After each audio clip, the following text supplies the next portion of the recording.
আমাদের মূল দাবি হচ্ছে যে টেট নামক যে কালা কানুন, যেটা আমাদের বাধ্য করা হচ্ছে যে সমস্ত শিক্ষক শিক্ষিকাদের বাধ্যতামূলকভাবে টেট পরীক্ষায় বসতে হবে, এবং এটা এমন ভাবে বাধ্য করা হচ্ছে যে পরীক্ষাটার কোনো অস্তিত্বই ছিল না। যারা অলরেডি তাদের যোগ্যতা দিয়ে এসএসসিতে উত্তীর্ণ হয়েছে সসম্মানে, তাদের আবার বাধ্য করা হচ্ছে বা তাদের বলা হচ্ছে যে টেট পরীক্ষায় তাদের বসতে হবে।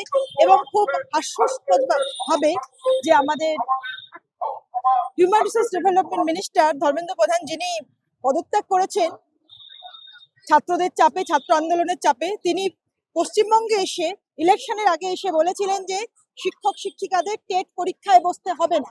এবং আমাদের বর্তমান যে মুখ্যমন্ত্রী, যিনি একসময় বিরোধী দলনেতা ছিলেন, তিনিও বলেছিলেন, এবং আমাদের আরেকজন যিনি আছেন, যিনি হচ্ছেন কেন্দ্রীয় শিক্ষা প্রতিমন্ত্রী সুকান্ত মজুমদার, তিনিও আশ্বাস দিয়েছিলেন যে আমাদের শিক্ষক শিক্ষিকাদের টেট পরীক্ষায় বসতে হবে না, কর্মরত শিক্ষক শিক্ষিকাদের। কিন্তু বর্তমানকালে তারা মসনদে বসার পর তারা তাদের প্রতিশ্রুতি ভুলে গেছেন, এবং আবার বলা হয়েছে যে শিক্ষক শিক্ষিকাদের, কর্মরত শিক্ষক শিক্ষিকাদের টেট পরীক্ষায় বসতে হবে।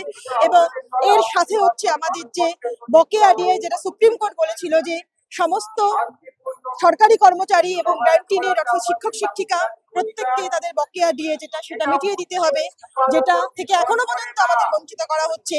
এবং গ্র্যান্টিনেটদের বকেয়া দিয়ে দেওয়ার ব্যাপারে কোনো রকম পদক্ষেপ গ্রহণ করা হয়নি, সেই ব্যাপারে আজকে আমরা এসেছি। এবং সেই সঙ্গে সারা দেশে তথা সারা রাজ্যে যে শিক্ষার যে গৈরিকীকরণ চলছে, এবং শিক্ষা ক্ষেত্রে এবং শিক্ষাক্ষেত্রের বাইরেও যেভাবে আমাদের মনীষী, আমাদের যে মনীষীরা আমাদের দিশা দেখিয়েছেন, সুকান্ত ভট্টাচার্য থেকে শুরু করে সুভাষচন্দ্র বসু, যেভাবে তাদের অপমান করা হচ্ছে, যেভাবে রবীন্দ্রনাথকে অপমান করা হচ্ছে, আমরা সমস্ত কিছুর বিরুদ্ধে আজকে রাস্তায় নেমেছে। আপনারা জানেন যে এবিটিএ 106 বছরের পুরনো সংগঠন। আমরা বারে বারে আমাদের শুধু নিজেদের দাবি দাওয়া আদায়ের জন্য নয়, আমরা শিক্ষাক্ষেত্রে, শিক্ষাঙ্গনকে সম্পূর্ণভাবে ছাত্রছাত্রীদের উপযুক্ত করার জন্য আমরা বারবার পথে নেমেছি। আমরা প্রতি মুহূর্তে আন্দোলন করছি। সুতরাং এই সমস্ত দাবি দাওয়া নিয়ে আমরা চিরাচরিত ভাবে আজকেও আমরা পথে নেমেছি।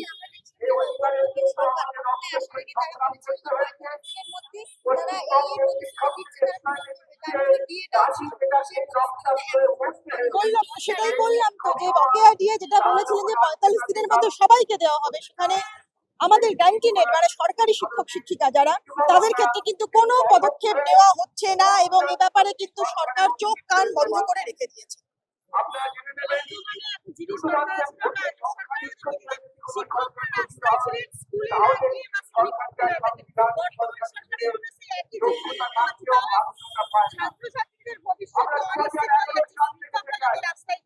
অবশ্যই আমরা এই মুহূর্তে যে কথা বলছি, সমস্ত দেশে প্রায় 90,000টা স্কুল বন্ধ হয়ে গেছে। আমাদের পশ্চিমবঙ্গে প্রায় 8,000-এরও বেশি স্কুল বন্ধ হয়ে গেছে।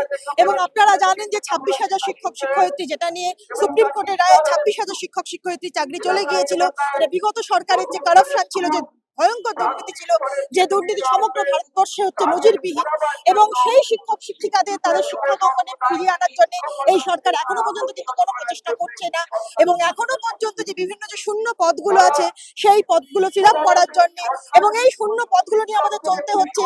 এক একটা স্কুলে শিক্ষক নেই, শিক্ষিকা নেই, কি ভয়ঙ্কর পরিস্থিতি চলছে, সেগুলোর ব্যাপারে কোনো উদ্যোগ নিচ্ছে না, শুধু হুমকি চলছে, ধমকি চলছে। এবং তার সঙ্গে অদ্ভুত অদ্ভুত সব অ্যাপ আনা হচ্ছে, যে অ্যাপের একদম হাস্যাস্পদ কোনো লজিক নেই। সেই অ্যাপগুলোকে ডাউনলোড করে বলা হচ্ছে আপনাদের এগুলো ম্যান্ডেটরি ভাবে করতে হবে। আমরা বুঝতে পারছি না, স্কুলে শিক্ষক নেই, স্কুলের ইনফ্রাস্ট্রাকচার নেই, সেগুলোর দিকে লক্ষ্য না করে এইসব অ্যাবসার্ড বিষয়গুলোর উপর থেকে সরকার লক্ষ্য রাখছে। এবং এটা ভাবতে হবে যে বর্তমান যে সরকার, সেই সরকার কিন্তু বিগত সরকারের পতন ঘটিয়েছিল এইটাই কারণে, যে সেখানে হচ্ছে শিক্ষক শিক্ষিকারা রাস্তায় ছিল। কিভাবে আপনারা দেখেছেন যে চাকরি হারা শিক্ষক শিক্ষিকারা এবং চাকরি প্রার্থী শিক্ষক শিক্ষিকারা কিভাবে দিনের পর দিন রাস্তায় ছিল। সেই জায়গা থেকে এরা ক্ষমতায় এসেছে, কিন্তু ক্ষমতায় আসার পর পুরনো সমস্ত কিছু ভুলে গিয়ে পুরনো যে সরকার, সেই সরকারের রাস্তায় কিন্তু অবলম্বন করছে। নতুন সরকারের সাথে তো নতুন সরকার কি খাদ্যবস্তু? কোন সরকার তো খাদ্যবস্তু নয়, তার স্বাদ তেতো না মিষ্টি সেসব নিয়ে সরকার সরকারের কাজ করবে, সরকার সামাজিক উন্নয়নের কাজ করবে। এবং সেই জায়গাটা যখন তারা এবং সংবেদনশীলতার সঙ্গে করবে, সেই সংবেদনশীলতা যদি অভাব হয়, যদি সরকার কোথাও গিয়ে আমরা অ্যারোগেন্স দেখতে পাই, তাহলে সেক্ষেত্রে তো সরকারের বিরুদ্ধে গণতান্ত্রিক প্রক্রিয়ায় রাস্তায় নামাটাই তো সবচেয়ে যুক্তিসঙ্গত কাজ। তো আমরা সেটাই করছি। তো এখানে তেতো না মিষ্টি বলতে পারবো না, তবে সরকার কিছু ক্ষেত্রে আমরা মনে হচ্ছে যে সিদ্ধান্তগুলো হচ্ছে তার মধ্যে সংবেদনশীলতার অভাব আছে, কিছু ক্ষেত্রে মনে হচ্ছে আরেকটু তার অ্যাক্টিভ হওয়া উচিত ছিল। এই যেমন আমাদের বকেয়া ডিএর ক্ষেত্রে আরেকটু অ্যাক্টিভিটি আমরা আশা করেছিলাম, গ্রান্টিনেনদের যুক্ত করবে কিনা। প্যারা টিচারদের মাত্র 5,000 টাকা মাইনে বেড়েছে, তাদের অন্যান্য রাজ্যের সঙ্গে সঙ্গতি রেখে তাদেরও আরেকটু বেশি বাড়ানো উচিত ছিল। এই জিনিসগুলো আমরা আশা করছি। সুতরাং সেইগুলো বলতে গেলে গণতান্ত্রিক প্রক্রিয়ায় তো রাস্তাই একমাত্র পথ দেখায়, সেখানেই করছি। আজকে আজকে অনেকগুলো দাবি আছে। যেমন ধরুন, বকেয়া মহার্ঘ ভাতা আমরা এখনো পাইনি, বকেয়াটা বলছি। ফলে এবং আমরা যে গ্রান্টিনেনকে তার মধ্যে যুক্ত করা হচ্ছে কিনা সে সম্পর্কে কোনো সঠিক নিশ্চয়তাও পাইনি। সুতরাং সেটার একটা পরিষ্কার নিয়ম করে তার মধ্যে ঢোকানো। আমরা দীর্ঘদিন ধরে ধরুন শিক্ষকরা এই মুহূর্তে সেন্সাসের কাজে নিয়োজিত, একটা একটা বৃহৎ সংখ্যক শিক্ষক, অনেক শিক্ষক আছেন যারা বিএলওর কাজ করেছে, অর্থাৎ সামাজিক এবং অন্নপূর্ণা ভান্ডারের ক্ষেত্রেও তারা গুরুত্বপূর্ণ ভূমিকা পালন করছে। হ্যাঁ, আমরা বলছি সামাজিক প্রকল্পগুলিতে শিক্ষকরা তাদের নিয়োজিত থাকছে, তারা তাদের সাধ্যমতো চেষ্টা করছে। কিন্তু যখন তাদের মর্যাদার প্রশ্ন আছে সরকারি কর্মচারীদের সঙ্গে, অর্থাৎ যেমন ধরুন হেলথ স্কিম বা আর্লি, এই বিষয়গুলি নিয়ে কিন্তু সরকারি উদাসীনতা গত সরকারও ছিল। এখনো পর্যন্ত এই সরকারের থেকে আমরা কোনো সদর্থক কিছু পাইনি। তার সঙ্গে ধরুন সমকাজে সমবেতন এবং কিছু ক্ষেত্রে যারা চুক্তিভিত্তিক তাদের জন্য আরেকটু বেশি সহানুভূতি দেখানো, এই সমস্ত দাবি নিয়ে শুনুন, আজকে নিখিলবঙ্গ শিক্ষক সমিতি 3টে জিনিস বোঝে: শিক্ষকের স্বার্থ, শিক্ষার স্বার্থ আর শিক্ষার্থীদের স্বার্থ। এই 3টে স্বার্থ যে জায়গাতে মেলবন্ধন ঘটছে, আমরা সেই সমস্ত দাবি নিয়ে পথে নামছি। মহার্ঘ ভাতা না, ভাতা জিনিস আর ভাতা এক জিনিস, আর মহার্ঘ ভাতা আরেক জিনিস।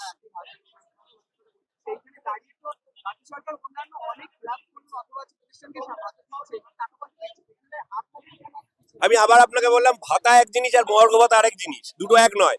অন্নপূর্ণা ভান্ডারে যে টাকা দেওয়া হয় সেটা ভাতা, বেকার ভাতা বা বার্ধক্য ভাতা। কিন্তু এই মহার্ঘ ভাতাটা হয়তো তার নিয়মগত ভাবে বলতে পারেন সেটা ভাতা, কিন্তু সেটা এই ডিএটা কিন্তু আমাদের অধিকারের মধ্যে পড়ে, যেটা সুপ্রিম কোর্ট অলরেডি সেটাকে স্বীকৃতি দিয়েছে যে মহার্ঘ ভাতা হচ্ছে একটা অধিকার। সুতরাং সেই অধিকারটা তো আমাদের দিতে হবে। ঠিক আছে, অধিকারের কথা যদি যখন কোর্ট থেকে এসেছে, যে কোর্টের রায়ে 2016 সালে যারা আমাদের সহকর্মী তাদের চাকরিটা বাতিল হলো, এবং এই সরকার এখনো পর্যন্ত সেই ব্যাপারে কোনো ভূমিকা নিতে পারলো না, সেটাও সরকার সেই কোর্টের রায়কে আমরা মান্যতা দিচ্ছি, নিশ্চিতভাবে দেবো। গণতান্ত্রিক ব্যবস্থায় কোর্টের রায়কে মান্যতা দিতেই হবে। কিন্তু একইভাবে আমি বলতে চাইছি যে এই যে বকেয়া ডিএ নিয়েও তো কোর্টের রায় ছিল, তাহলে সেইটাকেও সরকার মান্যতা দিক। দেখুন, নতুন সরকারের কাছে রাজ্যবাসীর নিশ্চয়ই প্রত্যাশা অনেক ছিল, সেই জন্যই তারা এই সরকারকে প্রতিষ্ঠিত করেছে।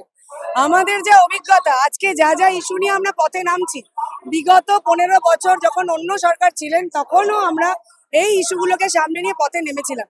তখন থেকে শিক্ষক, শিক্ষাকর্মী সহ রাজ্য সরকারি কর্মচারীরা চূড়ান্ত বঞ্চনার সম্মুখীন হচ্ছিলেন। তো আমরা দেখেছিলাম, আমাদের অভিজ্ঞতা যা ছিল, যে এই সরকার যারা পরিচালনা করছেন তারা তখন প্রতিশ্রুতি দিয়েছিলেন। তারা বলেছিলেন যে 15 দিনের মধ্যেই তারা এই যে বকেয়া ডিএ সেটা প্রদান করবেন, তারা পে কমিশন গঠন করবেন 1.5 মাসের মধ্যে। তো 3 মাস হতে চলল, পে কমিশনে যে নোটিফিকেশন হয়েছে সেটার মধ্যেও অস্বচ্ছতা রয়েছে। দ্বিতীয় কথা, বকেয়া ডিএ সম্বন্ধে এখনো কিছু বলা হয়নি। সেই বকেয়া ডিএ শিক্ষক, শিক্ষাকর্মীরা বঞ্চিত হতে পারেন, এই একটা আশঙ্কা আমাদের মনে রয়েছে। কারণ সুপ্রিম কোর্টের রায় কিন্তু এটা প্রমাণিত যে এটা আমাদের অধিকার, এবং এটা কোনো দয়ার দান নয়। বিগত দিনে বিগত যে সরকার ছিলেন তারা এটাকে দয়ার দান বলার চেষ্টা করেছিলেন। এখনো কিন্তু শিক্ষক, শিক্ষাকর্মীদের ক্ষেত্রে আমরা দেখেছি বর্তমান সরকারও যেভাবে এক অ্যানেক্সচারের মধ্যে থেকে আমাদের মেনশন করছে, সেখানে আমরা খুবই আশঙ্কিত যে আমরা সঠিক সময় এই ডিএ পাবো কিনা, সেই জন্য পথে নামতে হচ্ছে। এবং ডিএ তো আমাদের একমাত্র দাবি নয়, আপনি গোটা রাজ্য জুড়ে যদি দেখেন যে গোটা রাজ্য জুড়ে একটার পর একটা স্কুল বন্ধ হয়ে যাচ্ছে, 8,000-এর বেশি স্কুল বন্ধ হয়ে যাচ্ছে। সেখানে আপনি যদি দেখেন, শিক্ষক, শিক্ষাকর্মীদের তুলে নিয়ে যাওয়া হয়েছিল এসআইআর এর কাছে, বিগত দিনে হয়েছিল। আমরা সংগঠনগুলোর পক্ষ থেকে প্রতিবাদ জানিয়েছিলাম, কিন্তু আমাদের গভীর আক্ষেপের বিষয় এবারও সেন্সাসের কাজে শিক্ষক, শিক্ষাকর্মীদের তুলে নেওয়া হলো। এত সংখ্যক শিক্ষক নিযুক্ত হলেন সেন্সাসের কাজে যে স্কুলগুলোকে আর চালানো যাবে না। কিভাবে স্কুলে ক্লাস চলবে? যেখানে শিক্ষা সংকটে একটা গোটা দেশ, আমাদের রাজ্য সহ ভুগছে, সেখানে কিভাবে এটা সম্ভব হতে পারে যে পুরো বিদ্যালয় খালি করে শিক্ষকদের এই কাজে নিযুক্ত করা হলো? আমরা সংগঠনগুলোর পক্ষ থেকে ডেপুটেশন দিয়েছি। আমরা বলতে চেয়েছি যে এই রাজ্যে অসংখ্য বেকার যুবক যুবতী রয়েছেন যারা দায়িত্বের সাথে এই কাজটা কিন্তু করতে পারতেন, কিন্তু তাদের সুযোগ দেওয়া হলো না। শিক্ষকদের এইভাবে তুলে নিয়ে যাওয়ার মাধ্যমে একেবারে কার্যক্ষেত্রে সরকারি পরিচালনা ব্যবস্থার মধ্যে থেকে যে শিক্ষা ব্যবস্থা চলছে, রাজ্য সরকার পোষিত স্কুলগুলোকে তুলে দেওয়ার পরিকল্পনায় সামনে আসছে। এবং আজকে আপনি যদি দেখেন, শিক্ষক নিয়োগ তো বিগত সরকারের আমল থেকে হয়নি, 2016 সালে মাত্র নিয়োগ হয়েছিল, চূড়ান্ত দুর্নীতি হয়েছে। এবং আজকে যে কজন শিক্ষক রয়েছেন তারা অত্যন্ত অসুবিধার মধ্যে ছাত্রছাত্রীদের পড়ানোর কাজটা চালিয়ে নিয়ে গিয়ে এই স্কুল শিক্ষা ব্যবস্থাকে টিকিয়ে রাখার চেষ্টা করছেন। কিন্তু দেখা যাচ্ছে সেই ক্ষেত্রেও আঘাত আসছে এবং টিচারদের তুলে নেওয়া হচ্ছে স্কুলগুলো। দ্বিতীয়ত এই বিষয়টাও রয়েছে যে পার্শ্ব শিক্ষক যারা আইসিডির টিচার রয়েছেন, পার্শ্ব শিক্ষকরা রয়েছেন, এরা কিন্তু আমাদের সাথে সম দায়িত্ব পালন করেন বিদ্যালয়ের পরিসরে। তাদের ক্ষেত্রে চূড়ান্ত বঞ্চনা শিকার হতে হয়েছে তাদের। আইসিটি 6-7 ফেজের টিচাররা এখনো রেজিস্টার্ড হননি, যে কোনো দিন তাদের চুক্তি বাতিল হয়ে যেতে পারে, এই আশঙ্কায় তারা ভুগছে। আমরা তাদের হয়ে পথে নেমেছি। এবং টেট আপনারা প্রত্যেকেই জানেন, এই সরকার যখন প্রচারে এসেছিল, সরকার যারা পরিচালনা করছেন সেই রাজনৈতিক দল বিজেপি নেতা মন্ত্রীরা প্রচারে এসে বলেছিলেন যে বিজেপি যদি ক্ষমতায় আসে তাহলে টেট কোনো শিক্ষককে দিতে হবে না। আজকে তিনি দাঁড়িয়ে দেখছি গোটা দেশের সাথে আমাদের রাজ্যের শিক্ষকরা চূড়ান্ত অনিশ্চয়তার মধ্যে পড়ছেন। একমাত্র আমাদের পেশাতেই 20 বছর, 25 বছর, 30 বছর চাকরি করার পরেও নতুন করে টিচার্স এলিজিবিলিটি টেস্ট, মানে নিজেদের এলিজিবিলিটির প্রমাণ আবার দিতে হচ্ছে পরীক্ষার মাধ্যমে। এটা কিন্তু অন্য কোনো পেশার ক্ষেত্রে নেই। তার প্রতিবাদ জানাতে আজকে আমরা রাজপথে নেমেছি। বিষয়ে আস্থা অনাস্থার নয়, সরকারকে তো কাজ করার জন্যই নিশ্চয়ই মানুষ ভোট দিয়েছেন। সেই কাজ তাদের করতে হবে, মানুষের স্বার্থেই করতে হবে। মানুষের ট্যাক্সের টাকায় চলে সরকার, সুতরাং আমরা এটা আশা করব, আমাদের দাবি সরকার নিশ্চয়ই মেনে নেবেন। সারা পশ্চিমবঙ্গ জুড়ে সরকারি শিক্ষক, কর্মচারী, গভর্নমেন্ট এইডেড যে সমস্ত সরকারি প্রতিষ্ঠান আছে সেখানকার সমস্ত শিক্ষক, শিক্ষিকা, শিক্ষাকর্মী, 8টি বামপন্থী সংগঠন, তাদের ডাকে আজকে এই মিছিল, এই সমাবেশ। সরকার দীর্ঘদিনের যে আমাদের দাবি, আমরা আদালতে লড়াইয়ের মাধ্যমে আমাদের দাবি ছিনিয়ে এনেছি। এখন নবগঠিত সরকারের কাছে আমাদের একটাই আবেদন যে সরকার যত দ্রুত সম্ভব আমাদের আদালতের রায়কে কার্যকর করবে, এই বিশ্বাস আমরা রাখি। এবং সেই সঙ্গে সারা রাজ্য জুড়ে শিক্ষা ব্যবস্থায় গণতান্ত্রিক পরিবেশ ফিরিয়ে আনা, ভয়মুক্ত পরিবেশ ফিরিয়ে আনা। প্রত্যন্ত অঞ্চলে যে সমস্ত বিদ্যালয়গুলো শিক্ষকের অভাবে বন্ধ হতে বসেছে, সারা দেশে প্রায় 1 লক্ষ, এবং সারা দেশের নিরিখে পশ্চিমবঙ্গের সংখ্যাটা খুবই উদ্বেগজনকভাবে যে বিদ্যালয়ের সংখ্যাগুলো বন্ধ করা হচ্ছে। সাধারণের যে শিক্ষা ব্যবস্থা, সেই শিক্ষা ব্যবস্থা আজকে বিপন্ন। সারা বিদ্যালয়, গ্রামে গঞ্জে শিক্ষকের অভাবে ছাত্রদের পঠন পাঠন প্রায় বন্ধ হতে বসেছে। বিভিন্ন বিদ্যালয়ে অন্যান্য প্রতিষ্ঠানের মতন প্রাতিষ্ঠানিক দুর্নীতি একেবারে শিকড় গেড়ে বসে আছে। নতুন সরকারের কাছে আমাদের আবেদন, এই সমস্ত বিষয়কে তদন্ত করতে হবে এবং সেই সমস্ত বিষয়ে দোষীদেরকে শাস্তি দিতে হবে এবং সাধারণের এই শিক্ষা ব্যবস্থাকে পুনরুজ্জীবিত করতে হবে। একেবারে খেটে খাওয়া প্রত্যন্ত মানুষ, তাদের ছেলে মেয়েদের শিক্ষার যে অধিকার তাকে সুনিশ্চিত করতে হবে এবং সারা বাংলা জুড়ে শিক্ষা ক্ষেত্রে গণতান্ত্রিক পরিবেশ ফিরিয়ে আনতে হবে, ভয়মুক্ত পরিবেশ ফিরিয়ে আনতে হবে। এবং আমাদের যে পেশাগত দাবি, সেই সমস্ত পেশাগত দাবি আমরা সরকারের কাছে পেশ করেছি। তার মধ্যে অনেকগুলোই আদালত থেকে আমরা রায় নিয়ে এসেছি, আদালত থেকে রায় ছিনিয়ে এনেছি, যে সেই রায় সরকার কার্যকরী করবে, এটাই আমাদের মূলত দাবি। এবং সেই দাবি নিয়ে আমরা আজকের এই সমাবেশে সবাই যোগদান করেছি, সারা বাংলা থেকে 8টি বামপন্থী শিক্ষক সংগঠন।